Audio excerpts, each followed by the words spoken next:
how to make a good clothing purchase. So today I'm in the shopping mall and I won't be buying, I will be testing.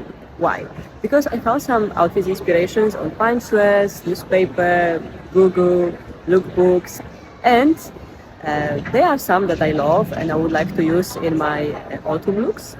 But there is a difference between what you like, that looks like, and between this, like how you feel when you dress it.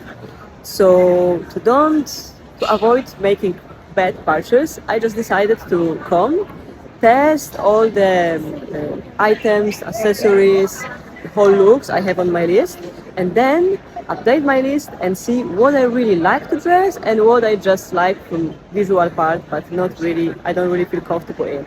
And then I will be more confident about my shopping list and about my purchases. So if you are before your autumn, winter shopping, then I recommend you to do it this way. First, look for inspiration, then test. This is something you really want to dress, and then go and buy. Follow for more styling tips. Mwah!